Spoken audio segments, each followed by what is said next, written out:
एक रूम दीजिए। आपका नाम? संजीव पटेल। कितने दिन हो गए सर? पता नहीं, एक दिन भी लग सकता है, एक सप्ताह भी। ये रूम नंबर 11 एंट्री कर दीजिए सर। ये मेरा कार्ड है, आप एंट्री कर लीजिए, साइन बाद में कर दूंगा। Okay sir.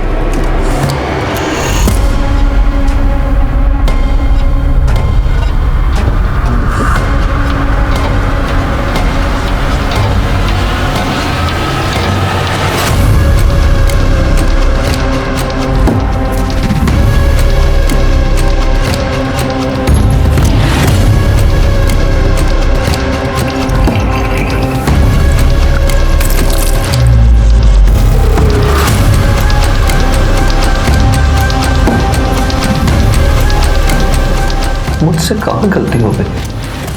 क्या सच में मैं गलत हूँ? सच में मुझसे गलती हुई है?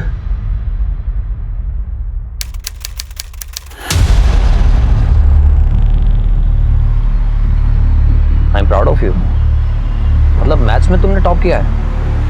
Thanks sir. अब देखना तुम्हारे 18th बर्थडे पर कितनी बड़ी पार्टी करता हूँ। आप तो कहते हैं कि पार्टी वार्टी में पैसे वेस्ट होते हैं, और मुझे भी ऐसा ही लगता है। देखो बेटा, जब खुशी बहुत बड़ी हो तो उसे बांट लेना चाहिए, और मैं दुनिया को दिखाना चाहता हूँ कि तुम कितनी ब्रिलियंट हो और मुझे तुम पर नाज है। लेकिन डैड, वो मैं आपसे कुछ बात करना चाहती थी। पढ़ाई के बारे में? पढ़ाई के बारे में नहीं, वो मेरा। तुम्हें रूल्स पता है ना? नो टॉक्स एक्सेप्ट पढ़ाई। और तुम्हें तुम्हारी लिमिट पता होनी चाहिए। ओह नो, लगता है मैं फोन घर पे भूल गया। हमें वापस घर जाना होगा।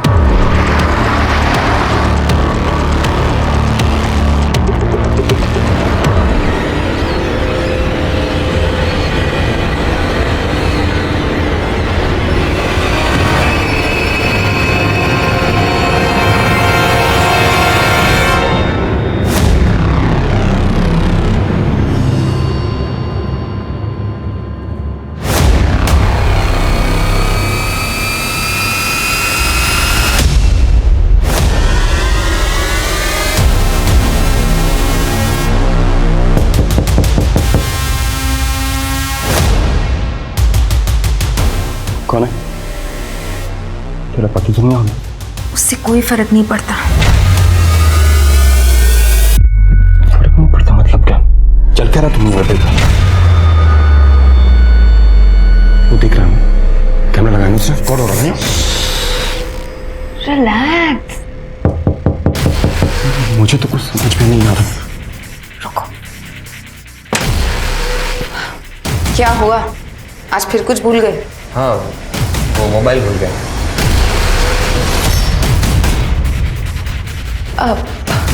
ये वो क्या नाम बताया था तुमने अपना?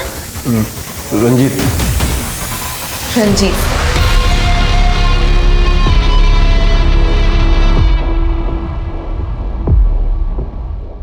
अरे हाँ, वो मुस्कान ने कहा है कि आज उसकी एक्स्ट्रा क्लास है और मुझे भी ऑफिस से आने में देर हो जाएगी।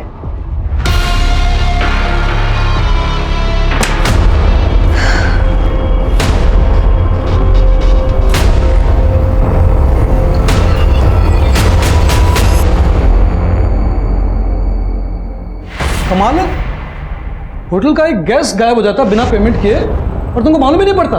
कब देखा था उसको आखिरी बार तुमने? सर वो 7 दिन पहले ब्रेकफास्ट पे देखा था। वो अंदर बंद ही रहता था तो ज़्यादा ध्यान नहीं दिया। कोई सामान अमान है उसका, सब लेके गया वो? हाँ, एक ये ब्रीफकेस छोड़ के गया है, पता नहीं क्यों।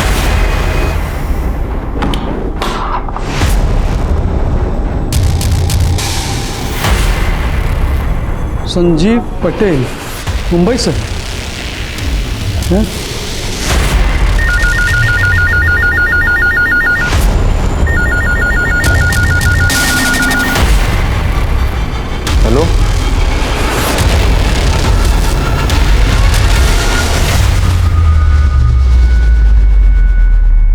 नमस्कार, मैं आशुतोष राणा। क्राइम पेट्रोल सतर्क के नए अध्याय शातिर क्रिमिनल में आप सभी का हार्दिक स्वागत करता हूं। हमारी इस श्रृंखला का उद्देश्य आपको अपराधियों के उस घिनौने चेहरे से रूबरू करवाना है जिसे देखकर इंसान तो क्या, इंसानियत भी थर्रा जाए। मनुष्य का दिमाग एक पहेली के जैसा होता है। उसके दिल और दिमाग में क्या चल रहा है इसकी जानकारी पता कर पाना किसी के लिए भी संभव नहीं होता।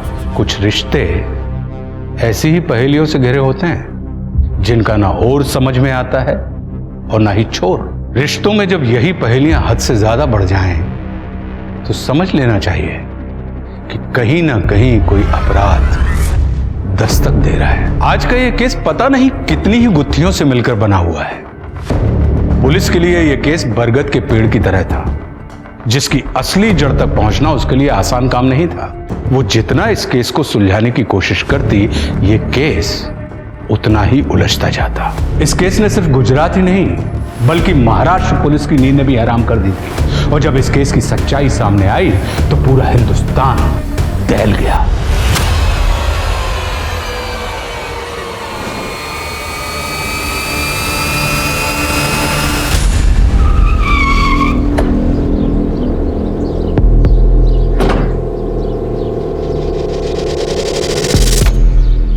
एक्सक्यूज मी, ये संजीव पटेल का घर है? हाँ, उन्हीं का घर। पति है मेरे। मैडम, उनके एंगेज कंप्लेंट है वापी के एक होटल से। क्या कह रहे हैं आप? कैसी कंप्लेंट? मैडम प्लीज आप उन्हें बुलाइए। वो तो पिछले 10 दिनों से किसी काम के सिलसिले में मुंबई से बाहर है। उनका फोन भी बंद आ रहा है। वो वहां से होटल के बिल चुकाए बिना भागे हैं। तमीज से बात कीजिए। मेरे पति अपनी कंपनी के सीईओ हैं। वे चिंदी चोर नहीं है जो 5-10 हज़ार रुपयों के लिए यहाँ वहाँ भागते फिरेंगे। हाँ, मुझसे दूर जरूर भाग सकते हैं। मैडम, मैं आपका फैमिली ड्रामा देखने नहीं आया हूँ। होटल का बिल क्लियर कीजिए वरना हमें मजबूरी में कानूनी कार्रवाई करनी पड़ेगी। रुकिए।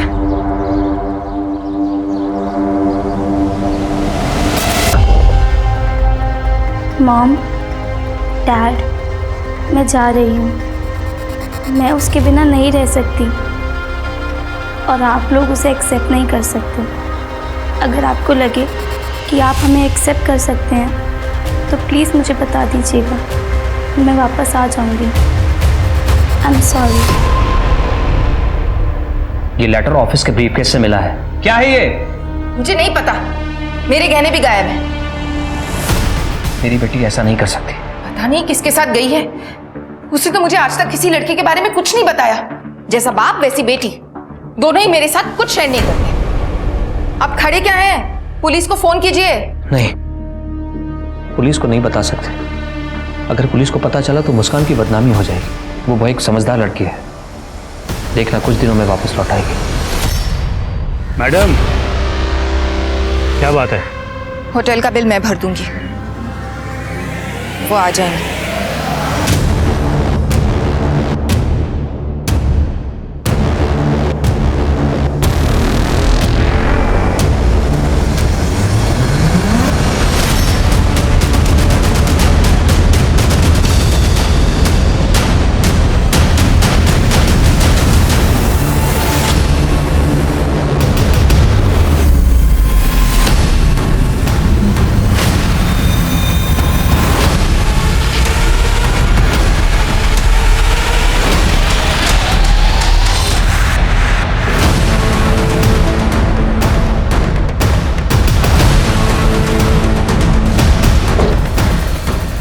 सर, किसी आदमी का कटा हुआ पैर है।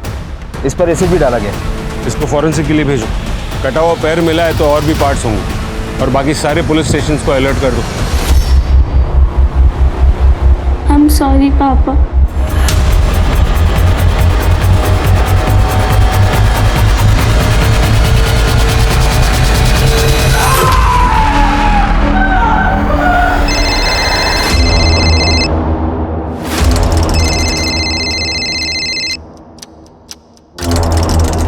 हाँ माइकल, बोलो।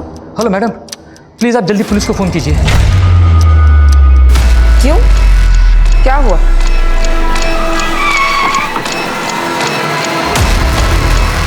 अरे आइए सर, ये देखिए ना क्या हाल कर दिया है। आप जी मैं मैनेजर हूँ यहाँ का। आज सुबह ऑफिस आया तो ये सब हुआ था सर। मैंने अपने बॉस संजू जी को फ़ोन भी किया था कई बार, लेकिन उन्होंने फ़ोन उठाया नहीं। तो फिर मैंने अपनी मैडम को फ़ोन किया। सिक्योरिटी में कोई तो होगा ना यहाँ पे, बुलाओ उसे। सर सिक्योरिटी निकाल दी थी बॉस ने। एक्चुअली जब से CCTV कैमरा लगाया था ना तो सबको निकाल दिया था।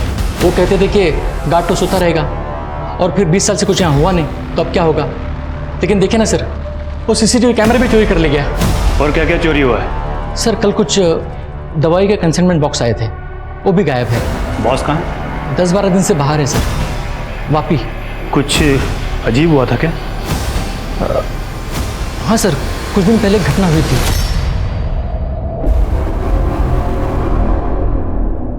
जो पिछला ऑर्डर गया था उसकी सारी एंट्री कर ली थी यार।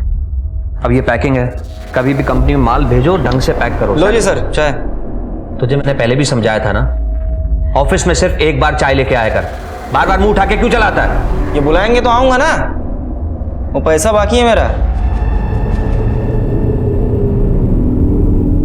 ये लो तुम्हारे पैसे, 40 रुपए काट लिए मैंने। क्यों मतलब? क्योंकि तू चाय कम, दूध में पानी ज्यादा उबाल कर पिलाता है। मेरे को मेरा पूरा पैसा चाहिए। पैसे तो इतने ही मिलेंगे, पैसे पूरे चाहिए तो चाय अच्छी पिलाएगा। साला सर बोल दिया तो ज्यादा ही सर पे चढ़ गया तू। 4 किलोमीटर दूर तक कोई और चाय की दुकान है नहीं। अगली बार चाय चाहिए तो पहले पूरा पैसा दे। देख भाई बिल्लू, बात ऐसी है, पैसे तो तुझे उतने ही मिलेंगे, और ऑफिस में चाय लानी है तो 2 बातें याद रख। चाय अच्छी होनी चाहिए और ऑफिस में दिन में सिर्फ 1 बार। साला तेरी जैसी ना मोटी चमड़ी वाला इंसान देखा नहीं। सही कहते हैं सब, इंसान नहीं है तू, मोटी चमड़ी वाला गैंडा है, गैंडा। चाय वाले ने उसके ऊपर चाय फेंकी और तुम्हारे बॉस ने रिएक्ट भी नहीं किया। सर वो गरीब आदमी है और बॉस के मन में थोड़ी उसके लिए दया भी रहती है, और आसपास कोई चाय वाला भी नहीं है। तुम्हारे बॉस अक्सर बाहर जाते हैं क्या? जी सर, वापी जाते हैं। वहाँ 2 कंपनीज है जिनके साथ हमारी डीलिंग होती है, एक डेल्टा न्यू और एक रवि फार्मा। मैंने उन्हें भी कॉल किया था लेकिन उनसे भी कुछ पता नहीं चला सर। क्या वो कभी ऐसे पहले भी गायब हुए थे? नहीं, ऐसा तो नहीं हुआ। एक काम करो, ये जो चाय वाला है क्या नाम है उसका? बिल्लू। हाँ, इसे थाने भेजो। मेरी कंपनी एक्सपेंड हो रही है, इसीलिए मैंने आपको हायर किया है। दिन रात मेहनत की है इस कंपनी को खड़ा करने के लिए मैंने, और मैं चाहता हूं कि मेरा सारा स्टाफ भी दिन रात मेहनत करे, बस कोई गलती नहीं होनी चाहिए। हाँ, बिल्कुल सर, बिल्कुल सर।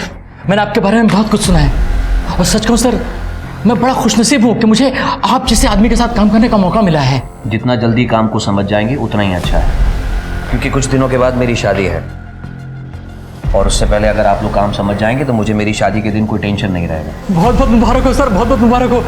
और सर आप बिल्कुल टेंशन मत लीजिए, मैं यहाँ काम संभालने तो आया हूँ। इनफैक्ट सर मैं आपके शादी के काम में भी आपकी हेल्प कर दूंगा। जिस काम को करने आप आए हैं वही काम कीजिए। मुझे मेरी कंपनी के लिए काम करने वाले लोगों की जरूरत है, चापलूसों की नहीं। सर फॉरेंसिक रिपोर्ट आ गई है। हमें एक आदमी का एक पैर और हाथ की 2 उंगलियां मिली। फॉरेंसिक टीम का कहना है कि ये बॉडी पार्ट्स किसी 40 से 45 साल के आदमी के। पर अजीब बात है सर कि जब उसके बॉडी पार्ट्स काटे जा रहे थे तब तक वो आदमी जिंदा था। अगर ये मर्डर है तो बहुत ब्रूटल मर्डर है। आपकी जैसी जगह में ऐसा ब्रूटल मर्डर? कोई मिसिंग कंप्लेन? नहीं सर, लेकिन सर एक 40 से 45 साल का आदमी संजीव पटेल, उसके खिलाफ कंप्लेन जरूर आई। एक होटल में बिल पेंडिंग करने के बाद से वो गायब हो गया था। सर मैंने वो कंप्लेन मुंबई पुलिस को ट्रांसफर कर दी है। हो सकता है कि वो बॉडी पार्ट्स संजीव पटेल के ही हो।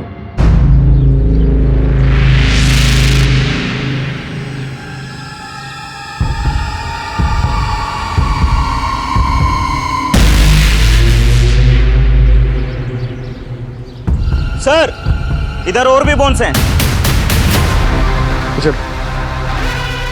लगता है 1 से ज्यादा विक्टिम्स थे सर। किसको मार के दफनाया है यहाँ पे? साहब हमने किसी को नहीं दफनाया। कुछ लोगों ने बोला कि ये घर काफी टाइम से खाली पड़ा है तो रहने आ गए। तुमसे पहले कौन रहता था यहाँ पे? नहीं पता साहब, पर लोगों का कहना है कि एक भरा पूरा परिवार रहता था यहाँ पे।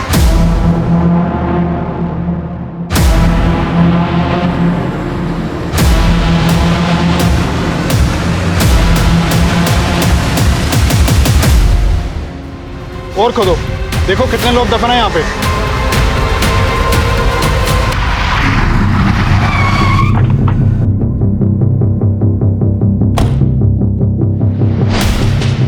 आखिर ये संजीव पटेल गायब कहाँ हो गया? कहाँ गया होगा वो? हमें कैसे पता सर कहाँ गया होगा? हमें तो वो खुद चुना लगा गया। तो अच्छा हो कि घर से उसका पेमेंट आ गया। उसके बारे में और कोई जानकारी? कोई उससे मिलने आता था या वो कहीं किसी को मिलने जाता था? नहीं सर, ऐसा तो कुछ भी नहीं है। उसने तो हमें सख्त हिदायत दी थी कि उसको कोई डिस्टर्ब ही नहीं करे। सर ये केस छोड़ के गया है।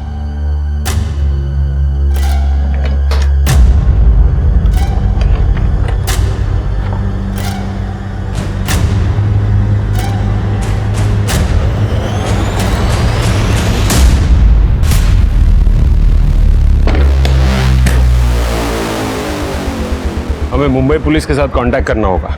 देखते हैं ये संजीव उसके घर वहां पहुंचा भी है या नहीं, और उसकी फोटो सारे पुलिस स्टेशन में सर्कुलेट करवाओ। जी सर।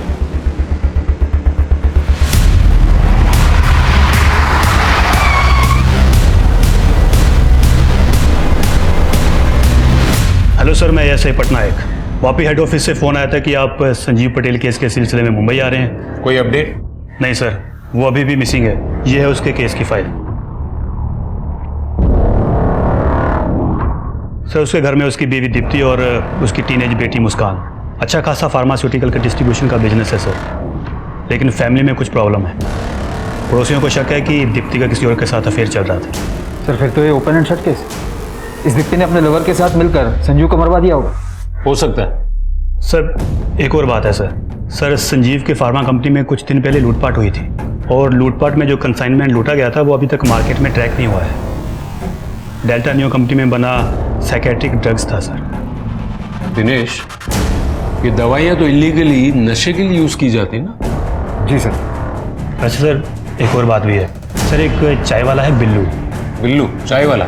जी हाँ सर, संजीव के साथ उसका कई बार झगड़ा हुआ है सर। जिस दिन से संजीव गायब है उस दिन से ये चाय वाला भी गायब है। तुम सबसे पहले ये संजीव की बीवी, क्या नाम बताया उसका? सर दीप्ति। दीप्ति, सबसे पहले उसे बुला। जी सर। दीप्ति, मैं तुम्हारे साथ सिर्फ घर बसाना नहीं चाहता, बल्कि मैं तुम्हारे साथ अपनी पूरी दुनिया बसाना चाहता हूँ। वो दुनिया जहाँ बहुत पैसा हो, बड़ी बड़ी गाड़ियाँ हों, बंगले हों। और इसको पाने के लिए मेहनत कर रहा हूँ, दिन रात पसीना बहाता हूँ, सिर्फ इसलिए कि वो मुकाम हासिल कर सकूँ। देखो दीप्ति, मुझे एक ऐसा जीवन साथी चाहिए जो मेरे इस पैशन को समझ सके, मुझे समझ सके, जो हर कदम पर चाहे जैसा भी वक्त हो मजबूती से मेरे साथ खड़ा रहे। और मैं वादा करता हूँ कि तुम्हें और हमारे आने वाले बच्चे को इस दुनिया की सारी खुशियाँ दूंगा। लेकिन अगर आप बस बातें ही करते रहेंगे तो बच्चे कहाँ से आएंगे?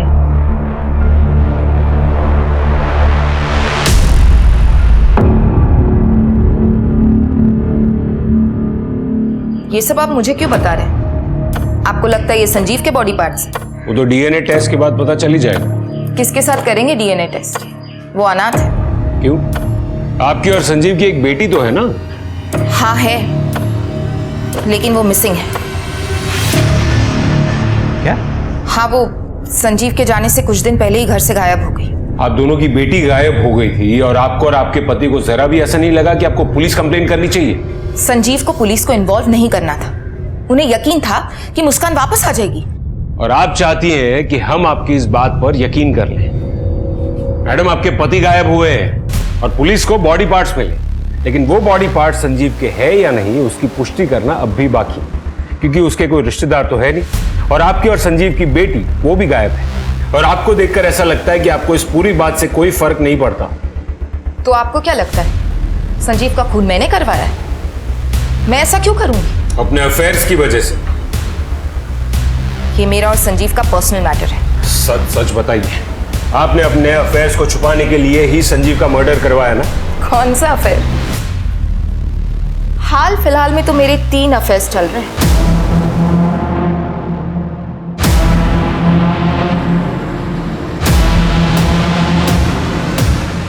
मैं कोई भी काम संजीव से छुपा कर नहीं करती, और संजीव को इस बात से कोई ऐतराज नहीं। ये कैसी शादी है मिसेस दीप्ति पटेल, जहां पत्नी गैर मर्दों के साथ अफेयर्स करे और पति को कोई ऐतराज ना हो? मैंने आपसे कहा ना, ये हमारा पर्सनल मैटर है। अपने तीनों आशिकों के नाम और नंबर्स लिखिए। आप मेरे पीछे टाइम वेस्ट कर रहे हैं। मैं कोई भी काम संजीव से छुपा कर नहीं करती। हम एक ओपन मैरिज में हैं। आप माने या ना माने, लेकिन सच तो ये है कि मैं अपने पति संजीव से बहुत प्यार करती हूँ। इसलिए प्लीज मेरे पति और मेरी बच्ची को ढूंढ दीजिए।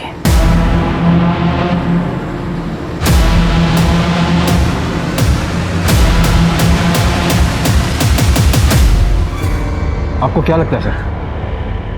मैंने किसी भी औरत को इतना ब्लंट नहीं देखा है। सर मुझे तो लगता है कि इसने अपने पति के साथ साथ अपनी बेटी को भी मार दिया है ताकि डीएनए कंफर्म ना हो, या ये भी हो सकता है कि इसकी बेटी को पता चल गया हो कि इसने अपने पति को मरवाया है। फिलहाल तो हमें उसे ढूंढना होगा। ये मुस्कान के बारे में सब पता करो कि वो सच में भागी थी या नहीं, और अगर भागी थी तो किसके साथ भागी थी। और ये संजीव, उसकी पूरी कुंडली निकालो, पता करो कि वो सच में अनाथ है या नहीं। उसका कोई रिलेटिव मिलेगा तो ही हम डीएनए कंफर्म कर पाएंगे। और वहाँ वापी में जो फार्मा कंपनीज में उसका अक्सर आना जाना था, वहाँ भी पता करो।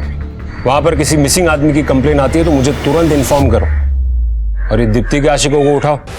हाँ डॉक्टर साहब बताइए। जो स्केलेटन आप लोगों ने कलेक्ट किया था वो 3 लोगों का है।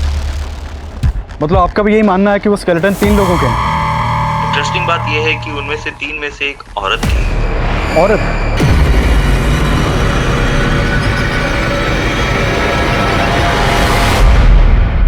सर मेरी वापी की फार्मा कंपनी से बात हुई। उनका कहना है कि उनकी संजीव के साथ कोई मीटिंग नहीं होने वाली थी। और सर डेल्टा न्यू फार्मा का कहना है कि उन्होंने कुछ दिन पहले संजीव के साथ काम करने से भी मना कर दिया था। डिटेल निकालो उसकी। जी सर। सर संजीव की पत्नी दीप्ति ने सही कहा था। मुस्कान सच में किसी लड़के के साथ भागी है। उसके स्कूल से पता किया है, जिस दिन से मुस्कान गायब है उसी दिन से उस स्कूल का एक लड़का भी गायब है। कौन है ये लड़का?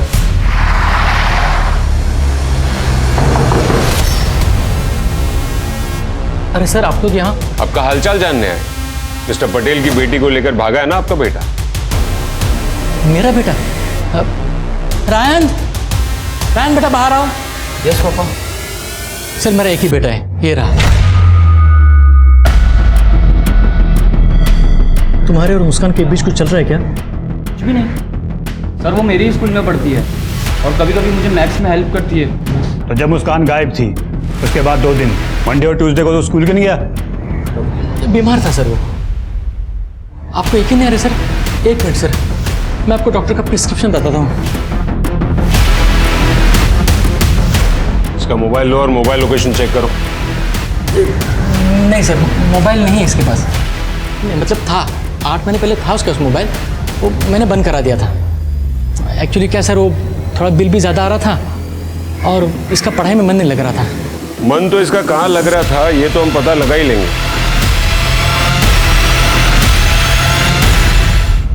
अगर ये रायन मुस्कान का बॉयफ्रेंड नहीं है तो फिर मुस्कान को कौन भगा के लेके गया होगा?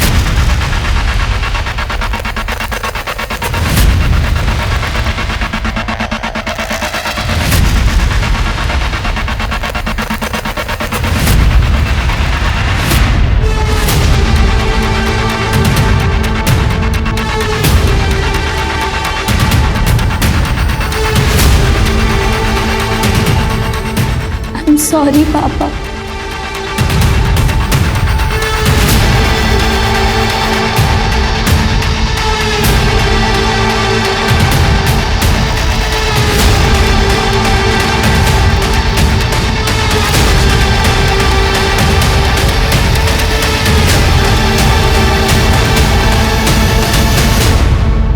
कैसी है माई? काका आप तो कई सालों से इस इलाके में रह रहे हो, आप बता सकते हैं इस घर में कौन रहता था पहले? बहुत बड़े लोग थे, घर में नौकर चाकर भी थे। सेठ जी की बीवी गुजर गई थी, उनके 2 बच्चे थे, एक बेटी और एक बेटा। बच्चों के दूर के रिश्ते में एक भाई भी था, यहीं सब साथ में ही रहते थे। बहुत धमा चौकड़ी मचा रहे हो ना तुम तीनों, इसीलिए बड़े शहर जा रहे हैं ताकि तुम लोग तीनों की ये शैतानी बंद हो जाए और तुम लोग बड़े स्कूल कॉलेज में जाकर अच्छे से मन लगाकर पढ़ सको, समझे? मुझे नहीं जाना कहीं, मुझे यहीं पे अच्छा लगता है। तेरी झाड़ी बुद्धि में कोई बात जाएगी नहीं। तू कुएं के एक मेंढे की तरह ही रहना चाहता ना, लाइफ में कुछ करना नहीं है तुझे। फिर जाने किसकी नजर लग गई।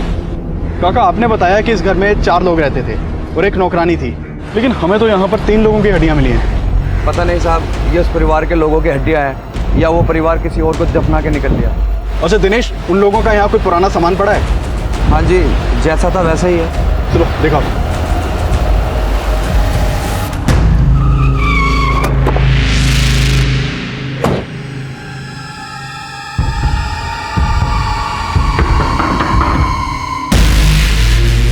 रंजीत जी, मुझे तुमसे कुछ बात करनी है।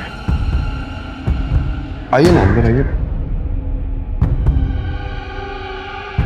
सर वो हमारी पत्नी है। मुझे लगता है हमें अकेले में बात करनी चाहिए, आइए।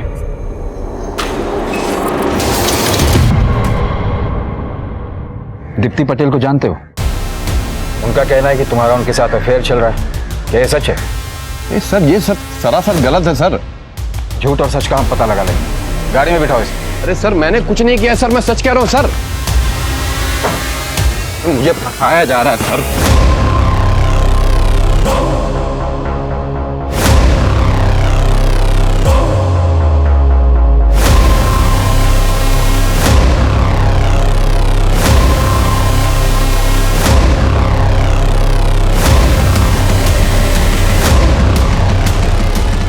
सर मुस्कान पटेल का पता चल गया है, यही मुंबई के होटल में है, मैं वहीं जा रहा हूँ। I'm sorry, पापा।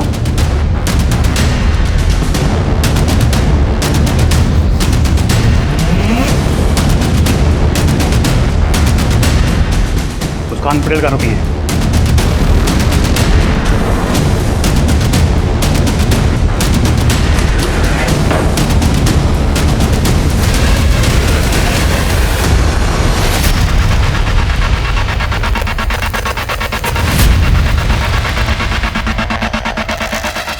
तुमने कहा था वो इस रूम में रुकी है। सर यही तो थी। वो अकेली आई थी या किसी के साथ? एक लड़का था उसके साथ। दिखने में कैसा था?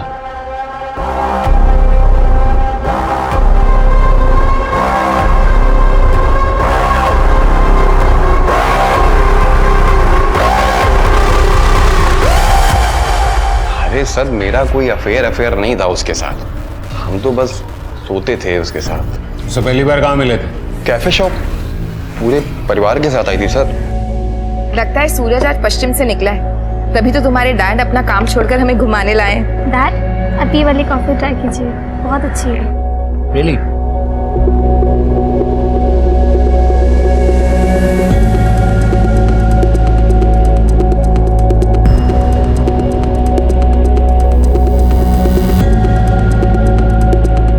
एक औरत सामने से खुद ऑफर कर रही हो तो गधा ही होगा जो मना करेगा।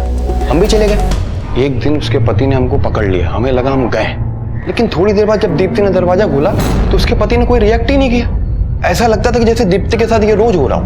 और फिर क्या था, हम भी रोज मिलने लगे उससे। समझ रहा हूं, सब कुछ समझ रहा हूं। तेरी ऑनलाइन हिस्ट्री चेक की है।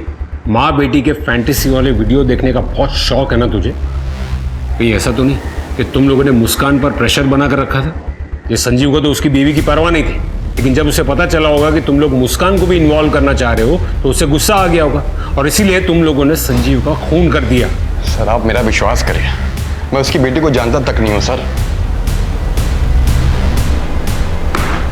पिछले 2 हफ्ते में तू कहां कहां था लिख, और याद करके लिखना।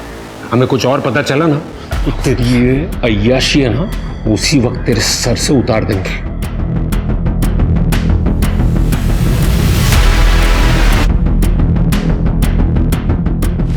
दिनेश, इस पर नजर रखो, और दीप्ति के बाकी के 2 लवर्स को भी उठा के ले जाओ।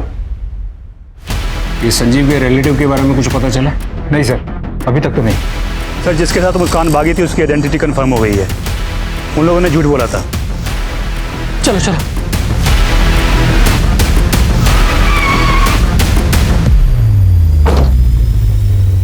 कहीं जा रहे हैं क्या?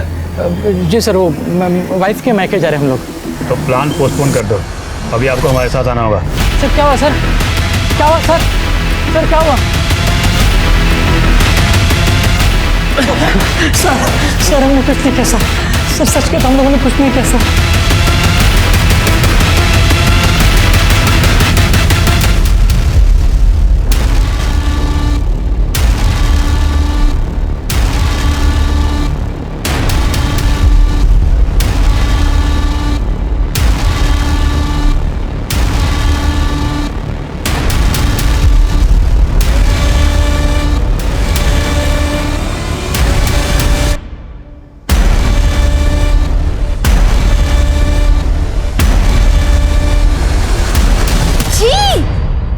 भगवान, क्या कर रहे हो तुम दोनों?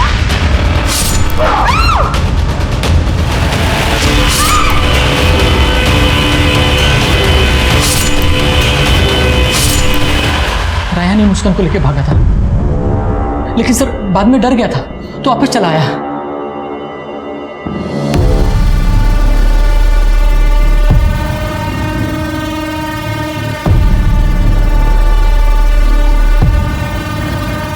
आई एम सॉरी मुस्कान, लेकिन मैं ये नहीं कर सकता।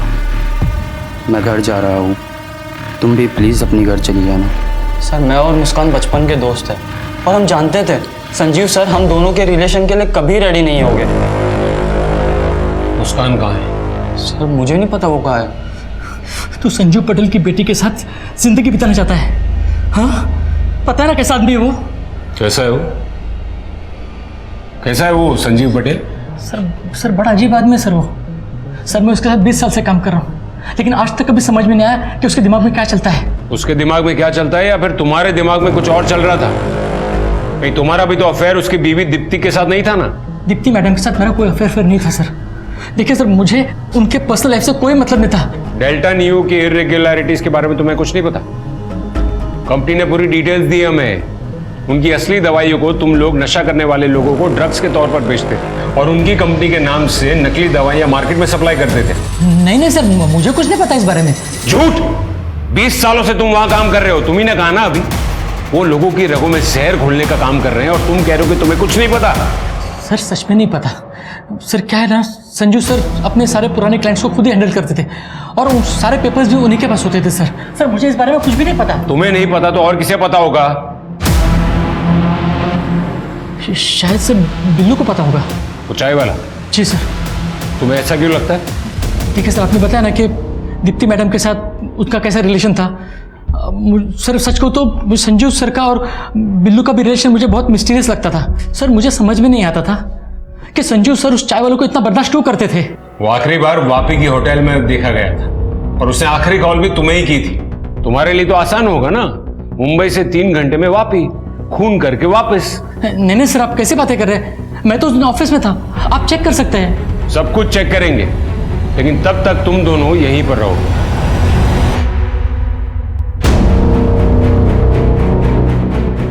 सर ये माइकल बार बार कह रहा है कि इसे कुछ नहीं पता, जबकि घूम फिर के खुद ही बीच में आ रहा है। सर नागपुर पुलिस से फोन आया था, बिल्लू को पकड़ लिया गया, उसे हम मुंबई लेकर आ रहे हैं। ये संजीव पटेल का केस पहेली की तरह उलझता ही जा रहा है और इस पहेली को सुलझाने के लिए हमें उसके पास्ट को खंगालना होगा। वैसे भी हम पक्के तौर से कह नहीं पा रहे हैं कि जो बॉडी पार्ट्स मिले हैं वो संजीव के हैं या किसी और के। मुझे तो ये समझ में नहीं आ रहा है कि जिसके बॉडी पार्ट्स काटे जा रहे हैं वो संजीव है या फिर जो बॉडी पार्ट्स काट रहा है वो संजीव है। और उसकी बेटी, उसके बारे में भी हमें अब तक कोई क्लू नहीं मिला। यही तो मैं भी जानने आई। जवाब दीजिए मेरे सवाल का। कहां है मेरे पति और मेरी बेटी? आप लोग अभी तक उन्हें ढूंढ नहीं पाए? और तुम, हिम्मत कैसे हुई तुम्हारी? इतने एहसान किए हमने तुम्हारी फैमिली पर और तुमने ये सलाह दिया? एहसान करने वाले आई बड़ी। तेरे पति की सेवा की मैंने 20 साल, गुलामी की मैंने उसके साथ। पगार देना, पैसा देना, सैलरी देना मतलब कोई एहसान नहीं करना होता है। और हाँ, तेरी हिम्मत कैसे हुई मेरे बेटे को चिल्लाने की? अरे जाके अपनी बेटी को संभाल। लेकिन नहीं, तुझे तेरी अय्याशों से फुर्सत मिले तब ना।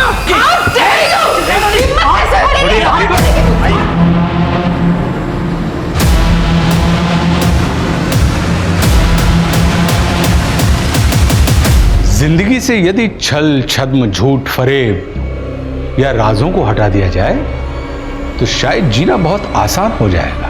सीने में दबे हुए राज ही अक्सर हमें गलत रास्ते की तरफ ले जाते हैं। मेरी सलाह तो यही होगी कि हम ऐसा कोई भी काम ना करें जिसे दुनिया के सामने लाते हुए हमें शर्मिंदगी महसूस हो या डर लगे, क्योंकि ऐसे ही ना जाने कितने राजों से संजीव पटेल की जिंदगी घिरी हुई थी। वो कहां था, किस हाल में था? क्या वो लाश के टुकड़े जो पुलिस को मिले थे वो संजीव पटेल के ही थे या मामला कुछ और ही था? और पंतनगर में जो 3 कंकाल मिले थे वो कंकाल किसके थे? उनकी मौत का कारण क्या था? वो कौन था जिसने 3 लोगों की निर्मम हत्या करके उन्हें दफन कर दिया? क्या इनमें से किसी को भी कभी न्याय मिल पाया? क्या पुलिस को कोई भी सबूत मिला जिससे इस केस की गुत्थी सुलझ सके? बताया ना सर इनको मैंने। अरे बोलो ना साहब, क्या बोल नहीं रहे आप? पूरा तो बताया ना। बताएगा? तलब लगी थी बहुत ज़्यादा सर। वो संजीव बेचता है माल, पता था मुझको, मैं ही मदद करता था उसकी काम में। मेरे तलब लगी थी, मैंने उसके गोडाउन से चोरी कर लिया साहब। तलब बहुत ज़्यादा लग रही साहब। इंजेक्शन। तो तू संजीव को ड्रग्स बेचने में मदद करता था, कब से शुरू हुआ ये सब? माई से पूछिए ना, माई ने मुझको संजीव भाई से मिलवाया था। माई को सब कुछ पता है। ये माई कौन है?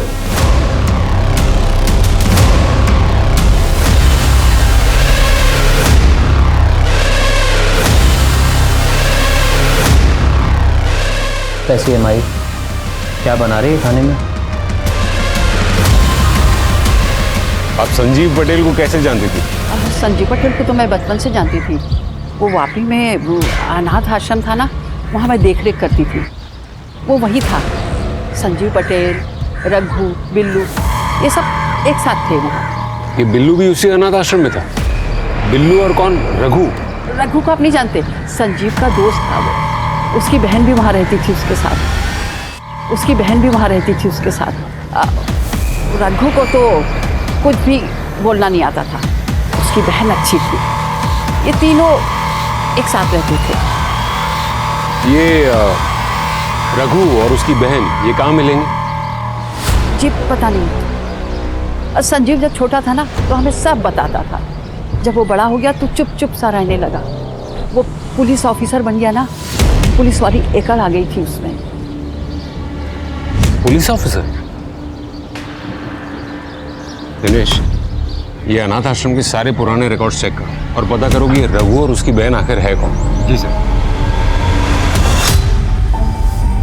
रेयान और उसके बाप को मत छोड़ना, उन्होंने ही मेरी बेटी को मारा है। मैडम संभालिए अपने आप को। आई विटनेसेस का कहना है कि मुस्कान ने सुसाइड किया था। तो सुसाइड भी तो उन्हीं की वजह से किया है ना। ये फोटोज की कंडीशन बहुत अच्छी नहीं है। एजिंग सॉफ्टवेयर यूज करके भी हम ये नहीं पता कर पाएंगे कि अब ये दिखते कैसे होंगे। सर हमारे पास अब मुस्कान की बॉडी है, तो कम से कम ये तो पता चल जाएगा कि वो बॉडी पार्ट संजीव के हैं या नहीं।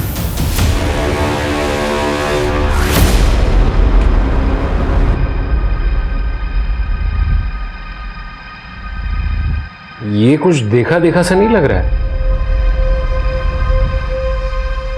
आई एम सॉरी सर, पर मुझे कुछ याद नहीं आ रहा है। पर मुझे याद आ गया और समझ में भी आ गया कि ये केस एक पहेली की तरह उलझा हुआ क्यों था। ये केस सही उलझा था, हमें उलझाया गया था। दिनेश, चलने की तैयारी करो। पर हम जा कहाँ रहे सर? लॉन्ग ड्राइव पर।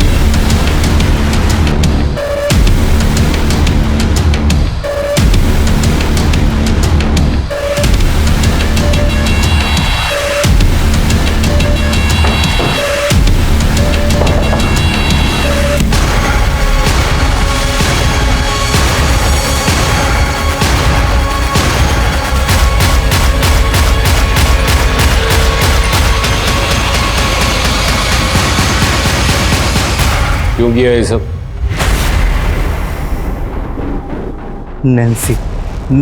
नैन्सी जो कहेगी वो करना पड़ेगा ना। मैं रेयान की मदर हूँ। मुझे अपने बेटे और पति की जमानत करनी है। ये लीजिए पेपर्स। इन्हें लेके आओ, आप यहाँ पे साइन कीजिए।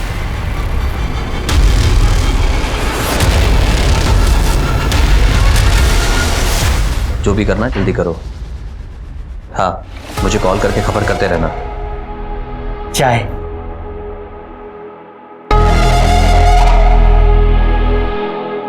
रघु, तुम रघु हो ना?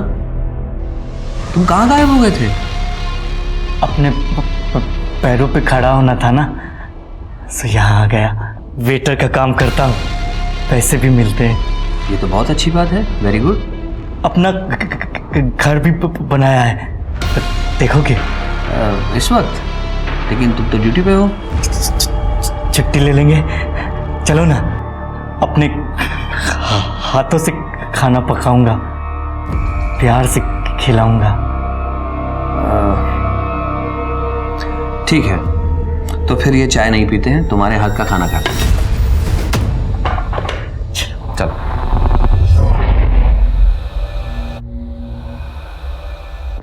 अच्छा,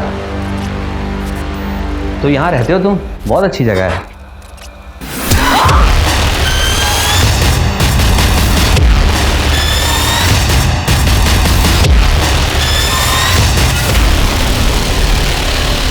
मतलब नैन्सी के कहने पर तूने संजीव का खून कर दिया? सिर्फ संजीव को ही नहीं, बहुतों को मौत के घाट उतारा मैंने।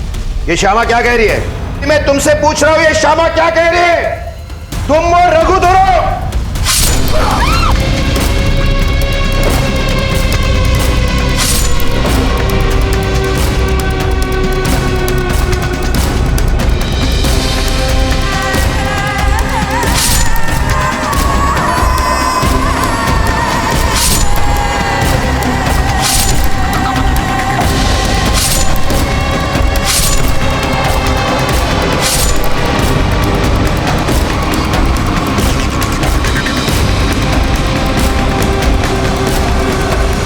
हम ऐसे नहीं छोड़ सकते।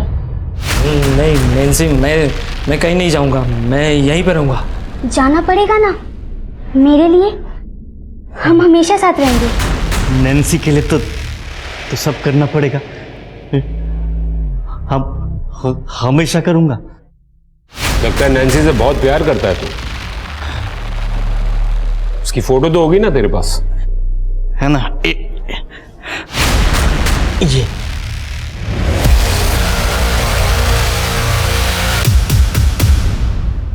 इतनी परफेक्ट प्लानिंग? तुम तो हमें गच्चा देने ही वाले थे। तो अब बताओ, तो तुम्हारे लिए सब ठीक ठाक चल ही रहा था, तो फिर ये किया क्यों?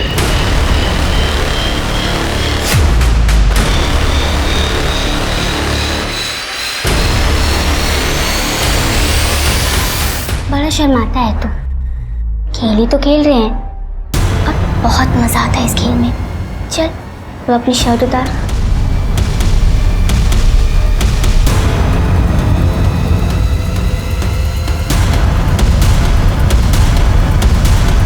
जी, क्या कर रहे हो तुम दोनों? अरे भाई बहन हो तुम, भले दूर के रिश्ते के हो, लेकिन हो तो भाई बहन ना एक दूसरे के। और तुम आने दो तुम्हारे बाबा को, सब बताती हूँ मैं आज। अगर इसने बाबा को बता दिया तो वो हमें मिलने नहीं देंगे। और तू मुझे बहुत अच्छा लगता है। मुझे भी तो अच्छी लगती है। जो मैं कहूँगी वो करेगा। और फिर तुम दोनों ने सबको मार दिया और अनाथ आश्रम में जाकर रहने लगे। क्या तुम्हें संजीव हुआ और फिर तुमने संजीव से शादी कर ली? हाँ, संजीव बहुत मेहनती था। मैं जानती थी वो अपनी जिंदगी में कुछ ना कुछ अच्छा जरूर करेगा। और अनाथ आश्रम वालों की मदद से रघु को उस होटल में नौकरी मिली। तुमने शादी के बाद भी अपने शौक कायम रखे? तो और क्या करती मैं? संजीव को अपने काम से फुर्सत ही नहीं थी। अब बॉडी की भी नीड होती है ना। संजीव को सब पता था, लेकिन उसने कभी कुछ रिएक्ट ही नहीं किया। उसका अटेंशन पाने के लिए मैंने उसे प्रोवोक करना शुरू किया, दूसरे मर्दों के साथ अफेयर्स किए। लेकिन वो तो जैसे पत्थर का बना था। अगर उसके दिल में किसी के लिए प्यार था तो वो सिर्फ मुस्कान के लिए। और जब मुस्कान घर से भागी, सब बदल गया। ये सब तुम्हारी वजह से हुआ है। तुम ही ने बिगाड़ा उसे। ना ही तुम एक अच्छी बीवी बन सकी और ना ही एक अच्छी मां। मुस्कान तो कुछ दिनों में वापस आ ही जाएगी और उसके बाद धक्के मारकर घर से बाहर निकाल दूंगा, सड़क पर मरने के लिए। मुझे कुछ करना था। मैं जानती थी रघु वापी में, तो मैंने उसे अपने प्लान में शामिल कर लिया। कहाँ थे तुम?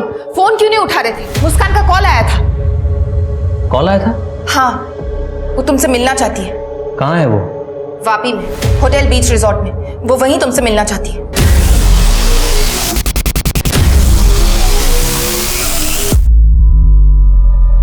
तो तुम ये कहना चाहती हो कि संजीव ने तुम्हें निग्लेक्ट किया, इसलिए तुमने ये सारे अफेयर्स चलाए। तो फिर रघु को क्यों सेड्यूस किया? और ये नन बनने का क्या नाटक था? संजीव को अनाथ आश्रम में मेरे और रघु के बारे में सब पता चल चुका था। उसने मुझसे कहा कि अगर मैं नन बन जाऊंगी तो शायद ठीक हो जाऊंगी। उसके कहने पर मैं नन तो बन गई, लेकिन बाद में संजीव को मुझसे प्यार हो गया और उसने ही मुझसे शादी कर ली। सही है, इंसान चाहे जितना भी भाग ले अपने आप से नहीं भाग सकता। मुस्कान का क्या हुआ? कुछ नहीं, उसने कॉल किया था मुझे। मुस्कान कहाँ है तू? पता है हम लोग कितने परेशान हो गए थे, स्पेशली तेरे डैड। तुझे पता है तेरी वजह से तेरे डैड की जान चली गई है। हेलो हेलो मुस्कान, हेलो।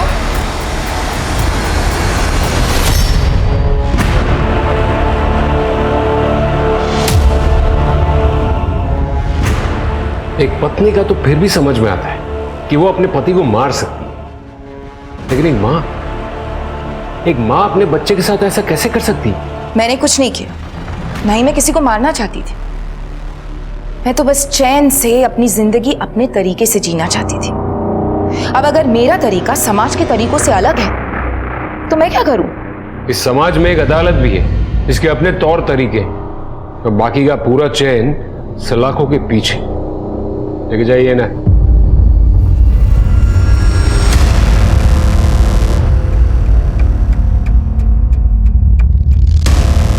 इस केस से हमें यह सबक मिलता है कि अति किसी भी चीज की अच्छी नहीं होती। बहुत आगे पहुंचने की दौड़ में हम अक्सर कहीं भी नहीं पहुंच पाते। इस केस में सबने अति कर दी थी। रघु को यह भरोसा था कि दीप्ति उससे शादी करेगी। उसने दीप्ति के लिए गुनाहों की अति कर दी। वही संजीव के सर पर न सिर्फ पैसे का भूत सवार था, जिसकी वजह से वो गलत रास्ते पर निकल गया था, बल्कि उसने सहनशीलता की भी अति कर दी थी। अपनी बेटी मुस्कान को माता पिता दोनों का प्यार देने की जिद में वो अपनी जिंदगी गंवा बैठा। वो समझ चुका था कि दीप्ति उसके प्यार के लायक नहीं है, फिर भी वो सिर्फ मुस्कान के लिए दीप्ति की शर्मनाक हरकतें झेलता रहा और दोनों मिलकर पति पत्नी का स्वांग रचते रहे। पति पत्नी का साथ कहने को तो 7 जन्मों का होता है, लेकिन जब कोई रिश्ता मर चुका हो तो उसे जबरदस्ती जिंदा रखने की कोशिश बेकार होती है। और कई बार इसी खींचातानी में अपराध का जन्म हो जाता है। जिस रिश्ते में प्यार और सम्मान हो वही असली रिश्ता होता है। जबरदस्ती के रिश्ते पैरों की जंजीर बन जाते हैं। इसी के साथ मैं आशुतोष राणा आपसे विदा लेता हूं। हम फिर मिलेंगे एक नई कहानी के साथ जो आपको रखेगी सतर्क और जिंदगी को सुरक्षित। तब तक अपना और अपनों का ख्याल रखिए और देखते रहिए क्राइम पेट्रोल सतर्क। जय हिंद।